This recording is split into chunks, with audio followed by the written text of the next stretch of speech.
When we were talking about strategy within last week's episode, I mentioned how that choosing the map is a very strong advantage depending on your team's strategy, and this episode perfectly showcases the extent of just how far exactly Suzanari first planned to utilize this map's capabilities. So with episode 4, we resume right where we left off last week, showcasing Ko's new Kogetsu, which gets some pretty heavy usage in this episode. Now before we get to that, let's talk about Ko and Kage for a second. These two are some pretty sharp attackers, and we can see that Ko is pretty accurate on defense, where Kage is typically sharp on the offensive. And when you look at the attacker win rates, everyone is relatively close to each other, but that just goes to show how close these fights can be, especially with their side effects keeping them neck and neck with each other in terms of the skill gap. This also goes to show that Kuga, being an adaptable person and creative as he is, has surely been able to keep up and is most certainly on the prowl to surpass them. He's already beaten Ko in the previous rank war, and this time, Kage most certainly has got to bite the dust. Now as far as the gunners go, Zoe, being the heavy gunner, definitely would have had Captain Kuruma beat if not for another debut of Suzanari's growth, with implementing a new aggressive approach with Kuruma, shooting Hound and Asteroid, packing a much more aggressive punch than even Zoe. The best way to show this is described in the diagram, as the triangle is moving more towards a large direction in the mid-range engagements. This strategy utilizes Ko's learning ability in a more of a defensive position, memorizing the strategy itself, and still allows him to take full capability of his sword and shield combo. In comparison to where the gunner may assist the attacker, it provides a new form of backbone, so to speak, without too much of an imbalance in overall team synergy.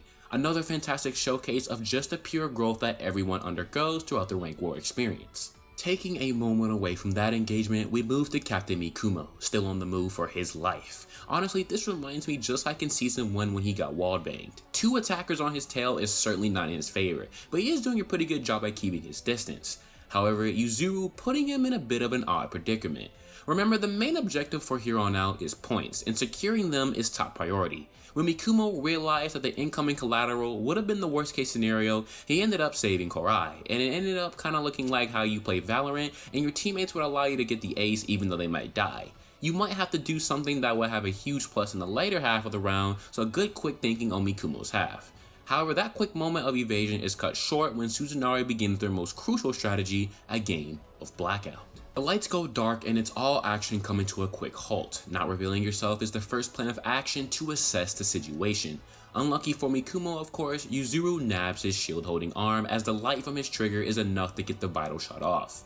You can see that Azuma squad attackers immediately sheathe their swords because they know the light is their worst enemy, so Mikumo just yet again on the unlucky trail, but at least he's not out.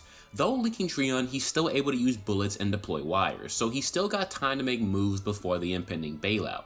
What he will do, we will just have to wait and see in the incoming episodes. We are met with a quick flashback of Suzanari first talking about the strategy before the battle, mentioning how they are barely holding on and need to spice things up. The most critical statement in this segment is mentioned by their operator Yuka, in which she says to utilize the terrain to their advantage. This spearheads Taichi's plan to manipulate the lights inside the mall. Now remember, with this map being anti-sniper, it's going to promote some different approaches from the snipers on the field, and we also get a glimpse of that in this episode with Azuma as well, holding some kind of device. We see this strategy play directly with the fight with Ko and Kage, with Taichi being in control of the map lights and the timing being in sync with the operator's visual switch from light and dark. Ko is able to use the constant switch as a way to strike, a very clever and sneaky way to control the flow of the map, giving Kage some solid damage and forcing them into a tighter position that they already were in. What's more, Taichi using Escudo to fend off incoming shots from Yuzuru, a great way to stand his ground and showing just how dedicated they were to using this strategy to control the flow. However, if there's one thing that was flawed with this plan, it would be Taichi's escape. One of the most important tactics for snipers is relocation, and for Taichi, I want to say he took a bit too long to move, but I really feel like he should have just blocked his back with Escudo for safe measures. Our duo aces do sneak up behind him and catch the first point. From here on out, things are about to get really interesting. I am certainly going to enjoy seeing Yuma and Hyuse work together. These two are monsters, and together they are going to take the flow of the battle into their own hands. We get a really cool moment of them making their way up to the top floor with the Escudo and Grasshopper combination, and right into the heat of the battle.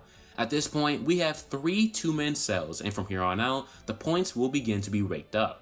Now with each team waiting to see who will make the first move, Yusa makes the starting by locking off Kage with Iscudo, making it a 2v1 with the attackers. Another good showcase on how Iscudo can be used not just for defense, but for entrapment as well. What comes next? The fight fest begins. Yusa not only using Kogetsu but 2 volleys of bullets which takes out Kage's legs. Notably, after the first volley, Kage does retaliate and we do see Kuga lose his hand, but it's not like he isn't used to using a scorpion as a hand either.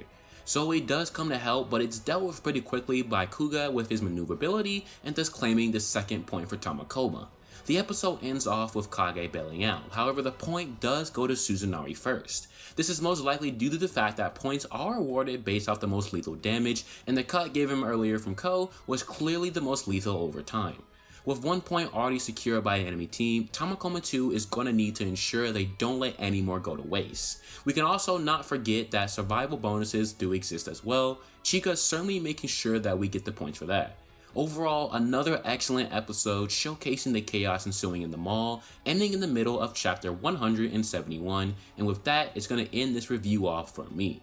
As always, if you like this video and would like to see more World Trigger content, then make sure to hit that like and subscribe button on your way out, and to leave a comment below about your thoughts with the episode. As always, thank you for watching, stay safe and warm out there, and I will catch you guys in the next video.